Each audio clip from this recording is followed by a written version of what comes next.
You got into the safety business because you wanted to protect people, but somewhere along the way, the job started controlling your time, your schedule, your priorities, even your income potential. What if the expertise you've built over the years in the field can give you something more? More freedom, more control, more ownership of your future. I'm Sheldon Primus, the author of 7 Steps to Starting a Profitable Safety Consulting Business and the host of the Safety Consultant Podcast, with more than 350 episodes helping safety professionals become consultants and grow their career. Consulting changed my life. In fact, I'm a full-time RVer, and one consulting contract paid for my home I live in today. Now, I help safety professionals build their own consulting practice through bi-weekly coaching calls, accountability, and personal guidance. But this program isn't for everyone. Start with the Consultant Readiness Audit at sheldon.coach. What if everything we thought we knew about safety was just interference? From the host of the Rated R Safety Show and the founder of Safety FM comes the complete Signal Transmission Trilogy, now available in one powerful edition. Safety, in my opinion, the book that started the conversation. Safety Mutation, where the boundaries of culture, systems, and belief begin to break. And now, Safety Transmission, the final piece of the signal. For the first time, all 3 books are together in one volume. The Signal Transmission Trilogy, Complete Edition. This isn't just about compliance. It's about consciousness. It's about decoding the way we think, lead, and live, inside and outside the system. Whether you've been following the signal since the beginning or you're just now tuning in, this is the version to own. Search Signal Trilogy on Amazon or visit safetyfm.com to get your copy now.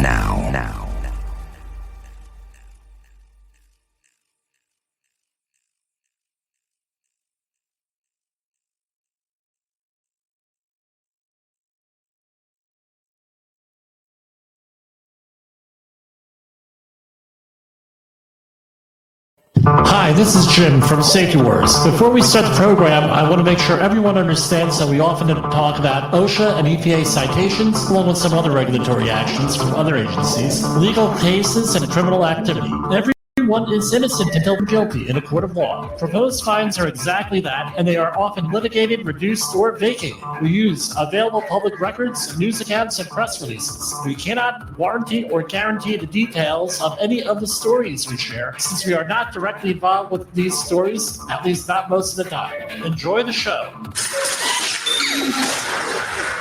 This show is brought to you by Safety FM.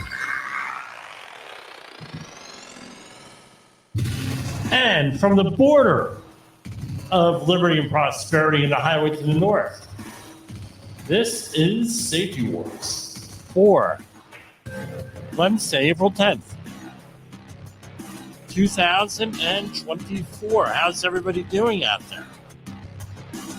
Let me make sure I'm on the air here.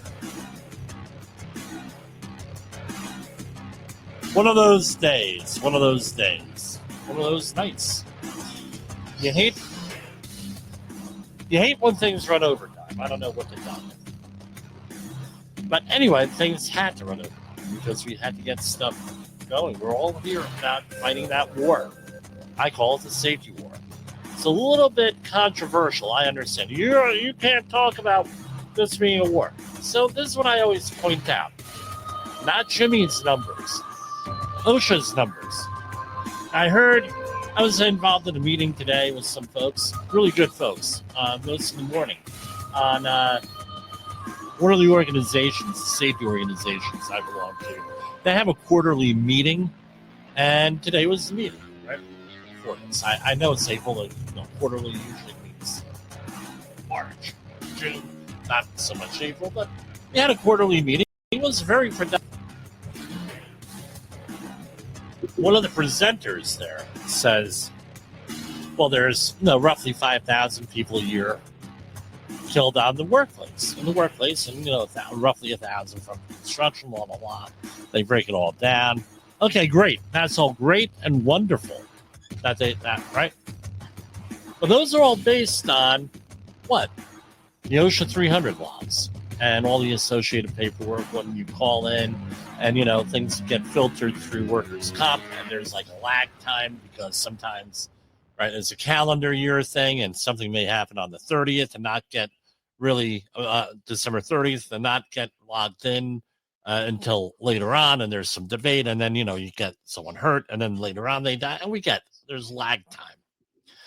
But according to OSHA, and we're going to go over this for our Workers' Memorial Day broadcast, and this year it's on a Sunday, April 28th, so we're looking at either the 26th or the 29th to talk about this, unless we're going to do something over the weekend. According to OSHA's own numbers, something like 50,000 people a year are killed from chronic, meaning long-term occupational situations. Their numbers, not mine.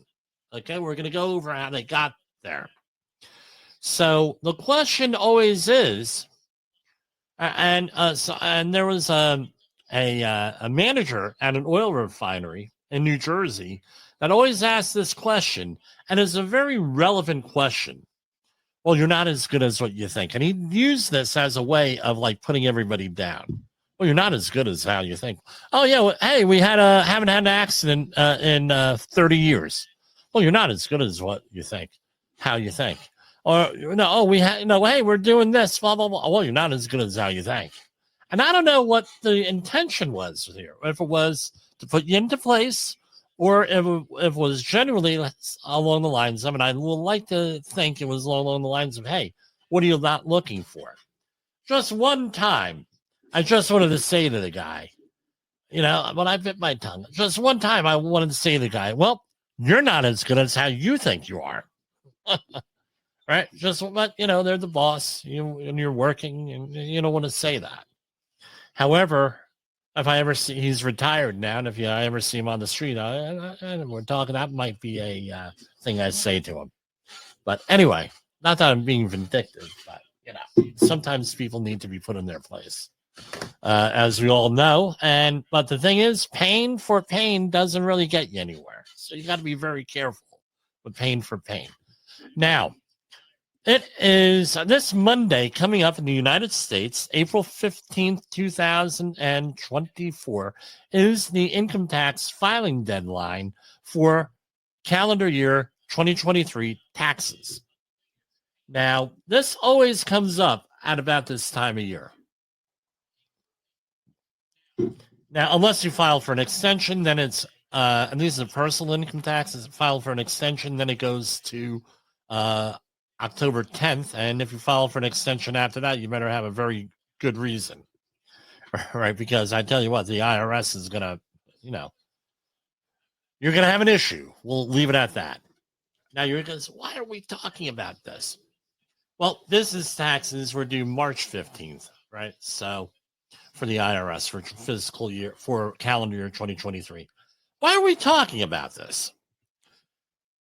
It's really, really important in safety that you understand taxes. Now, Sheldon Primus and I had a conversation many moons ago on specifically the importance of paying taxes, and whether you're an independent contractor or a employee.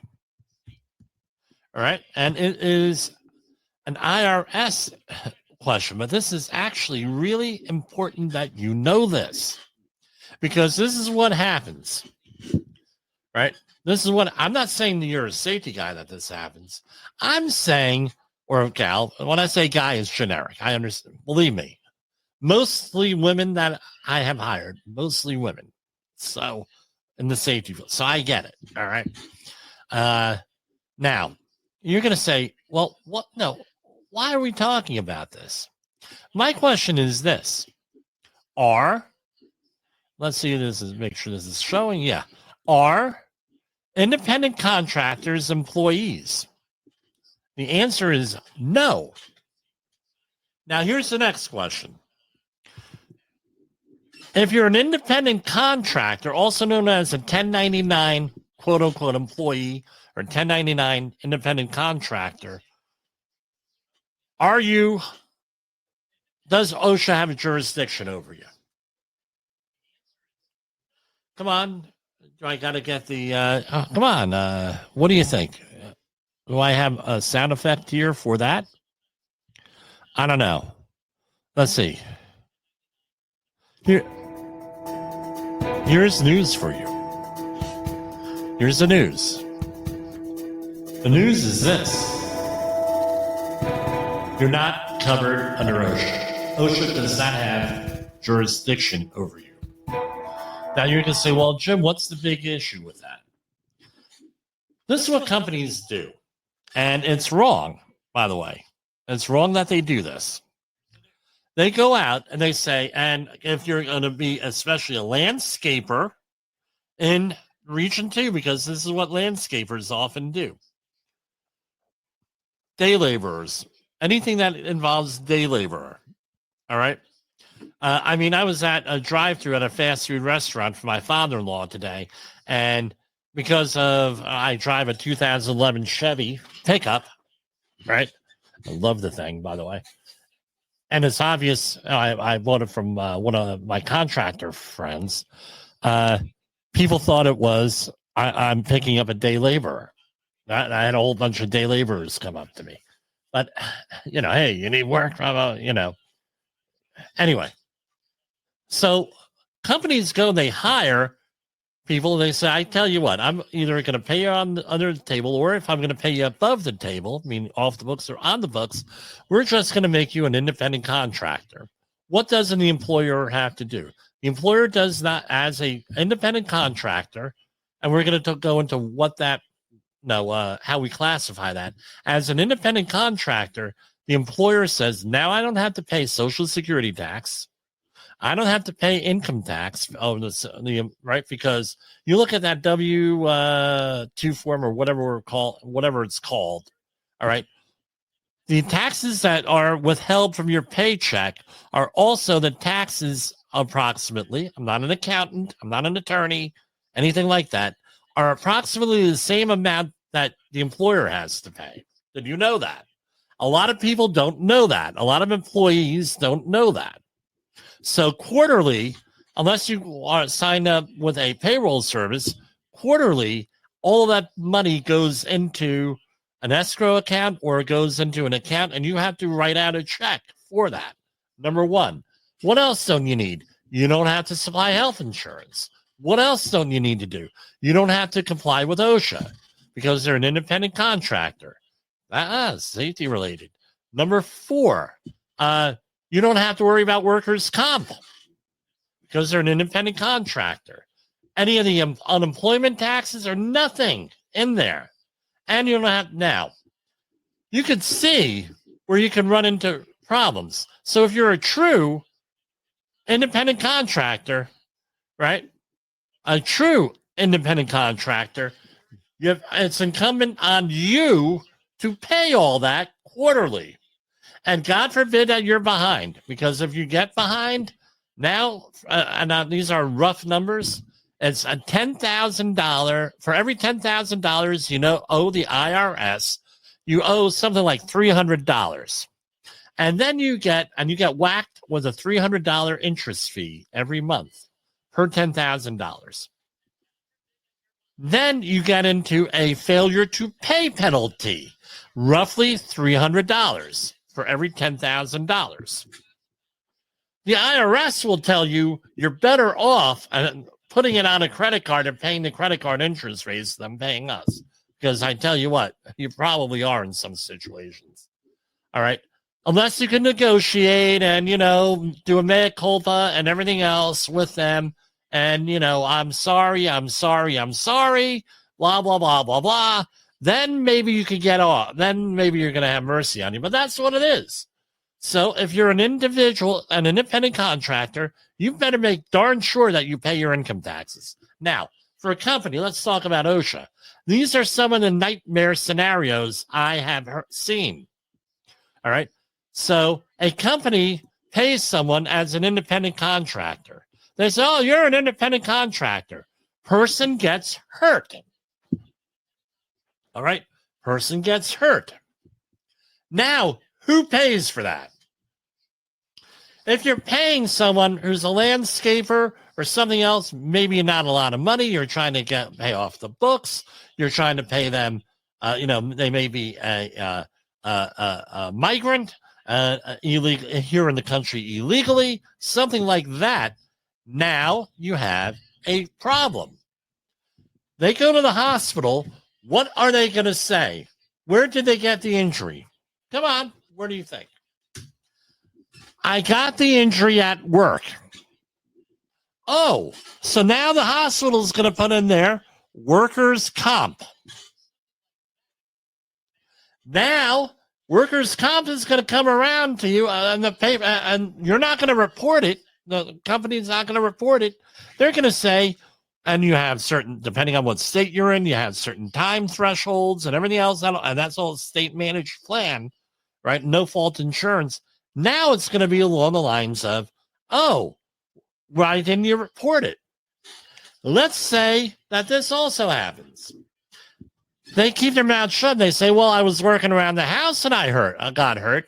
Now it's going to be along the lines of, well, where's your health insurance? Well, I don't have health insurance. Oh, now somebody's got to pay that freaking bill. And guess what?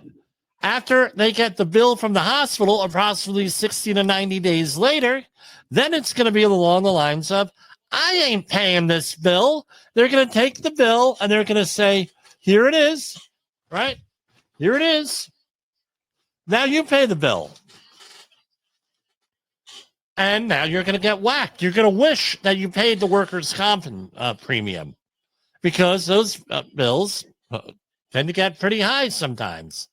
The other thing that happens is they get injured and it's a permanent injury.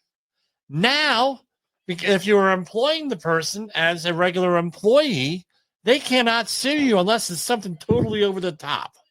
They can sue everybody else, but they cannot usually sue the employer very successfully. That's a special type of litigation, and that's a special thing. It's going to be going out for years and years and years. You're going to have a situation. So now this is a mess. What it comes down to. Well, and then I've had clients say, well, hey, I'm having them sign a piece of paper saying that they're an independent contractor, blah, blah, blah, blah, blah, and I'm covered. Baloney. They don't know what they're signing. That's what they're going to tell everybody. That's what they're going to tell the agencies. I didn't know what I was signing. It wasn't in my language. It wasn't in a language I can understand. I'm illiterate. I don't know what's going on. And whether they're telling the truth or not, this is what's going to happen. Okay. Now it's a mess. I've had situations where clients have called me up. Hey, we have this mess. Blah, blah, blah, blah, blah. Can you help us out? I'm like, there's not much I can do here. Do you have an accident management plan? No. Do you have training? No. Did you report it to OSHA? No, because he's an independent contractor, not an employee. It's incumbent on him to report it to OSHA. Well, does he know that? No? Well, guess what? Now it went into the workers' comp system. Now it's coming back around to you, and it's going to bite you on the rear end. Big issues here. So now what the other thing that happens, you hire someone as an independent contractor for a year. Whatever it is, it's over that magic number of 26 for the minimum for unemployment benefits. Or last I checked, it was 26 weeks. All right. Then they say, well, I've been here for 26 weeks. What I'm going to do is I'm going to go and I'm going to start saying, hey, I don't want to work here anymore. I want to go on a little vacation. I want to collect unemployment for 6 months or a year, or whatever it is, right? And then they say, okay, so what happens? It's the end of the job. A couple of things happen. A week to go, end of the job, they get hurt. And now the whole scenario that I explained, they go through. The other thing is that you say, well, I don't need you anymore. They leave. And then they go to and file for unemployment benefits. And it's like, oh, wait. You're not eligible for unemployment. Nobody paid into your benefits. And now it's a 3-month-long investigation as to why blah, blah, blah, blah, blah, blah, blah. Oh. And then the IRS gets involved, the State Division of Taxation, which automatically somebody gets involved. I don't know if they get involved, the State Division of Taxation, or the federal IRS. Somebody gets involved. Maybe simultaneous for all I know. All right.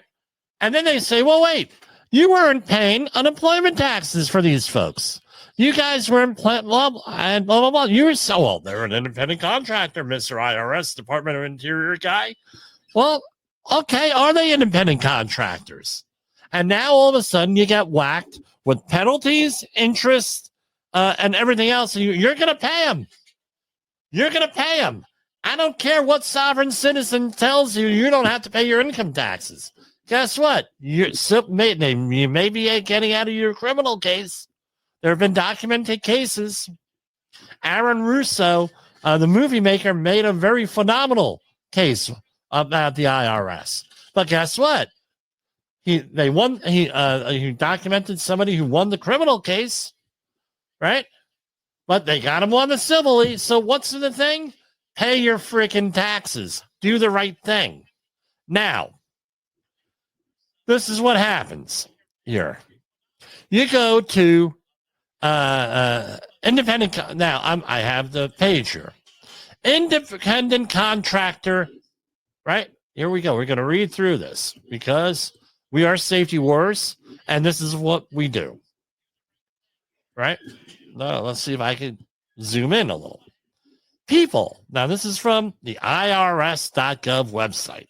People such as doctors, dentists, veterinarians, lawyers, accountants, contractors, subcontractors, public stenographers, or auctioneers who are in an independent trade business or profession in which they offer their services to the general public are generally independent contractors. However, whether these people are independent contractors or employees depends upon the facts in each case. Back in the day, they had a whole questionnaire that you filled out yes or no to, and then if you filled out, I forget what it was, yes to any of those, they were an employee. The general rule that is that an individual is an independent contractor if the payer has the right to control or direct only the result of the work and not what will be done and how it will be done. Pretty simple. Okay. More on that in a minute. If you're an independent contractor, then you are self-employed, which means you're not covered by OSHA. The earnings of a person who is working as an independent contractor are subject to a self-employment tax. Right? And it goes in here with this, right, with the filing. I'm not an accountant. I'm not going to pretend I'm an accountant. Believe me, I'm not going to pretend. But now you have an issue. To find out what your tax obligations are, find out self-employment tax. If you're not an independent contractor, if you perform services that can be controlled by an employer, meaning what will be done and how it will be done, often means and methods, as called sometimes in some lexicons. This applies even if you are given freedom of action. What matters is that an employer has the legal right to control the details on how the services are performed. If an employer or an employee relationship exists, regardless of what the relationship is called, then you are not an independent contractor and your earnings are generally not subject to self-employment taxes. However, your earnings as an employee may be subject to FICA, means Social Security tax, Medicare, and income tax withholding. Guess what? Someone's going to pay. I've heard horror stories with this, where it took people, they made the mistake, and they were paying taxes for years and years. I know one dude who was paying the IRS for 25 years because of crap that he did or didn't do. Now, what is an employee? Under common law rules, anyone who performs services for you is your employee if you can control what will be done and how it will be done. So facts that provide evidence of the degree of control and independence fall into three categories: behavioral control, financial control, or type of relationship. So the example, Donna Lee is a salesperson employed on a full-time basis by Bob Blue, an auto dealer. She works 6 days a week and is on duty in Bob's showroom on certain assigned days and times. She has, she appraises trade-ins, but her appraisals are subject to the sales manager's approval. Lists of prospective customers belong to the dealer. She has to develop leads and report results to the sales manager. Because of her experience, she requires only minimal assistance in closing and financing the sales and in other phases of her work. She is paid a commission and is eligible for prizes and bonuses offered by Bob. Bob also pays the cost of health insurance and group term life insurance for Donna. So, is she an employee? You damn bet your butt she's an employee. What's this thing about behavioral control? Behavioral control. Types of instruction given, right? The when and where to do the work. So, you have people, right? Let's say you're working in a warehouse. You have people out there. You're saying, well, they're independent contractors. Pardon me, I got a very itchy head under these lights here. But you have people out there and you say, okay, Frank, you got to go to such and such a project at 7 a.m. in the morning, and you're working till 3:30, and we're going to pay you overtime. Guess what you now are? You're now an employee. Frank, you have to wear fall protection, and here's a screwdriver, here's a thing, let's do this. You're working in a blah, blah, blah, blah, blah, and here's your PPE. Guess what? Now you're an employee. You have to decide what workers to hire or to assist with the work. Well, Frank, you're going to be working with John, Joe, and Simon here. Well, guess what? You're not in it. Now you're all employees. And, oh, by the way, Frank, you have to go down to the large warehouse store, right? Down the street. It's an orange and tan brick building, right? And the letters are in orange. You go down there and you go. And by the way, here's my credit card. Guess what? Now you are going down. Now Frank's an employee.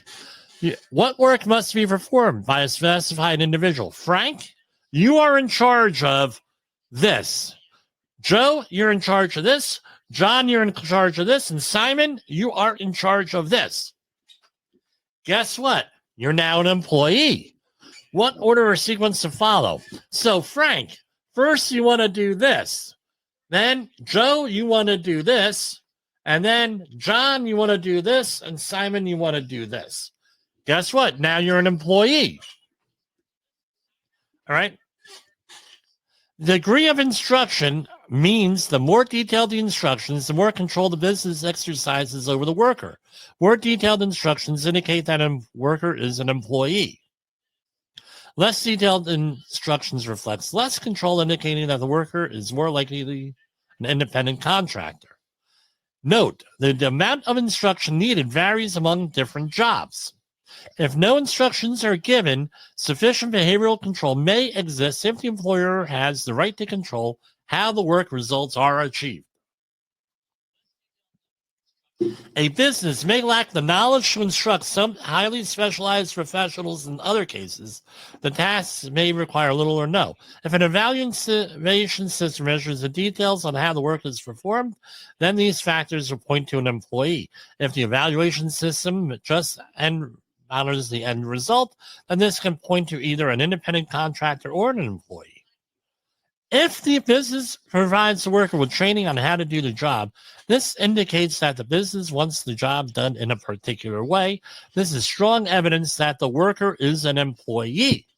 Periodic or an ongoing training about procedures and methods is even stronger evidence of an employer-employee relationship. However, independent contractors ordinarily use their own methods.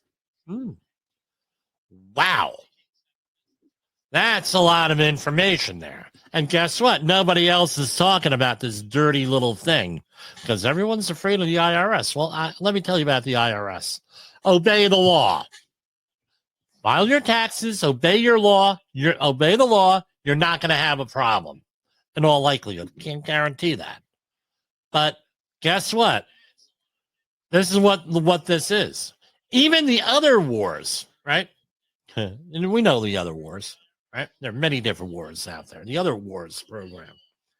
That guy won't even go near these people with a 10-foot pole, he says. Right? And I'm going to tell you this. Obey the law. Okay? Just obey the law. You're not going to have an issue. Now, what's a statutory employee? And they got all this other stuff. No, I don't want to go on and on and on. But this is what you have to do. Right. And people who think, well, I don't have to obey any OSHA laws or anything else. Well, guess what? You're an employee based on this. Are you doing the yes or no? You're in a murky area. So here we have, if it is still unclear whether a worker is an employee or an independent contractor after reviewing the 3 categories of evidence, then form SS8 determination of work status for purposes of federal employment taxes and income tax withholding can be filed with the IRS. All right. So here is the thing. We'll go through SS-8. Again, I'm not an accountant, but we're going to go through this. Name of the firm, worker's name. They already got you. They're calling them a worker. Worker implies employee. Firm's mailing address, firm's tax sign number, and social security number, blah, blah, blah, blah, blah. Is the work being completed by a firm or a worker? Well, if it's done by, this is important. If it's done by a firm, so you have Frank here who set up his thing, Frank's Construction Services, and I'm just using that name. I don't know if that is a real thing. Frank's Construction Services. Well, now it's a firm. Well, hold on. You're paying it to a firm. Guess what? You're paying another company to do this. Now your case for an independent contractor versus employee has gotten a little bit stronger. Right? You explain your reasons for filing this firm. You received a bill from the IRS. You're unable to get workers' comp. You believe you erroneously received a Form 1099 or Form W-2. You were audited or are being audited by the IRS. Right? Okay. Total number of workers who performed or are performing the same or similar activities. How did the worker obtain the job? Was it by application, bid, employment agency, or other? Attach all copies of supporting documentation, contracts, invoices, memos, W-2 forms, 1099 miscellaneous form, blah, blah, blah, blah, blah. Inform us of any current or past litigation concerning the worker's status. If no income reporting forms were furnished to the worker, enter the amount of income earned for the year. If both W-2 and 1099, blah, blah, blah, blah. Describe, going on and on. Describe the firm's business. Did the worker receive pay from more than one entity? 2 or more entities with different taxpayer identification numbers because of a business sale, merger, acquisition, or reorganization. What was the worker's job title to describe the duties? Which do you believe the worker is, an employee or an independent contractor? And please explain. Did the worker perform any services for the firm before or after the dates listed on line 1 or page 1 of this form? Is the work done under a written agreement between the firm and the worker? Is the work done under an oral agreement? Behavioral control, right? Is the worker required to complete reports? Yes or no? How frequently does the worker perform services? As scheduled, as needed, or as available? Describe the worker's primary services. Right? Where are services performed? And then you got to list the percentage of firm, worker's office or shop, customer's location, or other. Is the worker required to attend meetings? Yes or no? What kind of meetings? Is the worker penalized if unable to attend a meeting? Yes or no? Is the worker required to provide the services personally? Yes or no? Can the worker hire substitutes or helpers? Yes or no? If a worker hires the substitutes or helpers, is approval required? Yes or no? Does the worker pay substitutes or helpers? Yes or no? Financial control. List the supplies, equipment, materials, and properly provided by. Who's doing it? Are supplies, equipment, materials, or property of another person? And it goes on and on. Who's paying for stuff and everything else? Right? Does the worker take a financial risk? Can the worker suffer a financial loss? Who sets the rate of pay? All of this goes in there. Are benefits made available? Sick days, all this other stuff. And covering with sales first. So what's the moral of the story here? Right? So there's a famous case where I'm not going to mention the name because it's, you'll immediately know, and it was many, many years ago, and I will offend some people. A house got raided for drugs. They opened up, right, looking for drugs, and they opened up a closet. That's what I'm looking for. They opened up a closet, and they found a dead body in there. Now, the law enforcement, and it was litigated. They said, look, the guy wasn't there for was there for drugs. He found a dead body. What do we know? This was not a murder. This is a murder case. This murder, blah, blah, blah. So it sounds ludicrous, doesn't it? But they're in a house for drugs, got a warrant for drugs. They're looking in there, and they find a dead body. They're going to investigate the dead body. Right? Well, no, we're not going to look at the dead body. Well, okay, now, what do you think is going to happen, especially if you're in a high visibility area? I was adjusting the camera here. Like you're a landscaper, you're a roofer, you're supplying daily. No, an ocean that has now made landscaping and targeted activity. Roofing has been. Shipyard, another one, OSHA targeted area. All these other areas. They're going to come in and they're going to say, right, and there was a case last year we covered this with a roofer. They came on and now they're getting smart. They say, is this an employee not wearing fall protection? Well, and then they're going to interview the employee. Why aren't you wearing fall protection? You're going to get wrapped up. You're paying the person off the books. You're saying he's an independent contractor. You're saying that he's a friend doing you a favor. You're going to say all different kinds of stuff, right? And then it's going to be like, holy crap, they got 25 people here working here without that are independent contractors. And we talked to them, and I know a little bit something about it. They're not independent contractors. Now let's call the IRS or the State Division of Taxation. They say, hey, maybe you want to check out this company. Now you have a problem. Somebody gets hurt. They go to the hospital. Do you know that there are charities out there that go to they're like ambulance chasers? I know. I did a Freedom of Information Act for one of my clients. No, where we did all the right things and everything else. And OSHA showed up twice and blah, blah, blah. First time, couldn't do anything about it. Second time, well, guess what? First time it all worked out well for the client and everything. But the employee was in the hospital. We're like, oh, we reported this. We did this. This is the blah, blah, blah, blah, blah. That we're doing all the right things. How come you're here? Well, we can't tell you. It got reported. Well, who reported it? Well, I don't know. So, okay, this is what we're going to do. We're going to do a Freedom of Information Act request. See what we get. Turns out there is a certain group that goes in the New York area to hospital, and then a hospital that goes around looking for at-risk employees and situations where employees are misclassified as independent contractors when they are actual employees, and they cause all different kinds of issues, and they report it.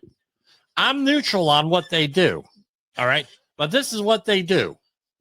Yeah, what are the chances with that? Oh, yeah, it happens. I found it, right? I found out what group was doing it and everything else. So you want to mess with this stuff, I don't recommend you mess with it. All right, I recommend you obey the law. As always, follow the law, whether it be an occupational safety and health law, whether it's a OSHA law, whether it's an IRS law, State Division of Taxation, all that. Obey the law. Because it's not worth it. Believe me, it's not. You think you're saving money. You're not saving money. You're causing more and more aggravation out there. So that's all I got for tonight. I came on a little bit late, but I said, this has been on my mind, and this comes up every once in a while. We're just going to go out there. We're going to go for it, and I went for it. I hope this was useful and helpful for you, and I hope that if your company is in this situation, I hope that now forward this along, this whole thing. Hey, there's a guy out there, a big red shirt, safety words, blah blah blah. Go out there and find this stuff out. Send it to him. Say, hey, look, dude, this is what's going on. We may be opening ourselves up to liability, and here with this. This is what that's it. A lot of people, and what I'm finding, from a lot of the feedback I get, is that a lot of health and safety professionals don't have these conversations. They're afraid. What are we about? We're about empowering people. We're about going out there and doing the right thing by your employees, by your company. And if you are not bringing this stuff that we talk about to your company's attention, you're not being a very good health and safety professional or an employee with that. I'm sorry. If you're management, you're not. Because you have a, what do you call it? Titular, right? Incumbent duty. It's on you to make sure a fiduciary, that's the word, a fiduciary responsibility to look out for your company. They're playing for you. That's the other advantage of having employees rather than independent contractors. And that's what I got tonight for Safety Wars. What else is going on? We're going to talk about the news. Hold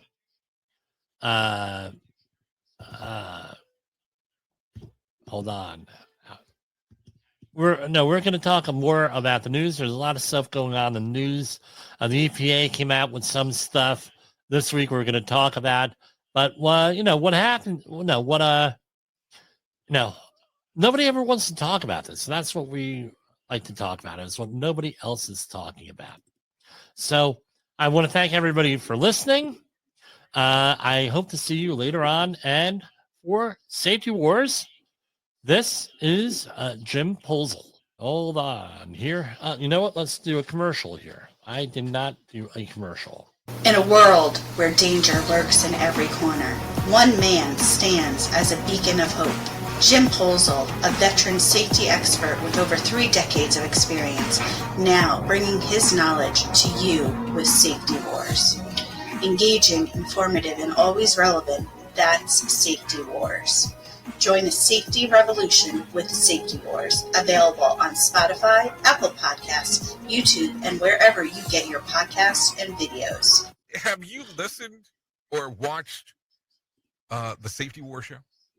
It does stream live on the radio and on the streamer-emers that we have. So if you have not taken a listen to Jim Posel and what the hell he's doing every evening with Safety. The views and opinions expressed on this podcast are those of the host and its guest and do not necessarily reflect the official policy or position of the company. Examples of analysis discussed within this podcast are only examples. They should not be utilized in the real world as the only solution available, as they are based only on very limited and dated open source information. Assumptions made within this analysis are not reflective of the position of the company. No part of this podcast may be reproduced, stored in a retrieval system, or transmitted in any form or by any means, mechanical, electronic, recording or otherwise, without prior written permission of the creator of the podcast, Jay Allen.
You got into the safety business because you wanted to protect people, but somewhere along the way, the job started controlling your time, your schedule, your priorities, even your income potential. What if the expertise you've built over the years in the field can give you something more? More freedom, more control, more ownership of your future. I'm Sheldon Primus, the author of 7 Steps to Starting a Profitable Safety Consulting Business and the host of the Safety Consultant Podcast, with more than 350 episodes helping safety professionals become consultants and grow their career. Consulting changed my life. In fact, I'm a full-time RVer, and one consulting contract paid for my home I live in today. Now, I help safety professionals build their own consulting practice through bi-weekly coaching calls, accountability, and personal guidance. But this program isn't for everyone. Start with the Consultant Readiness Audit at sheldon.coach. What if everything we thought we knew about safety was just interference? From the host of the Rated R Safety Show and the founder of Safety FM comes the complete Signal Transmission Trilogy, now available in one powerful edition. Safety, in my opinion, the book that started the conversation. Safety Mutation, where the boundaries of culture, systems, and belief begin to break. And now, Safety Transmission, the final piece of the signal. For the first time, all 3 books are together in one volume. The Signal Transmission Trilogy, Complete Edition. This isn't just about compliance. It's about consciousness. It's about decoding the way we think, lead, and live, inside and outside the system. Whether you've been following the signal since the beginning or you're just now tuning in, this is the version to own. Search Signal Trilogy on Amazon or visit safetyfm.com to get your copy now.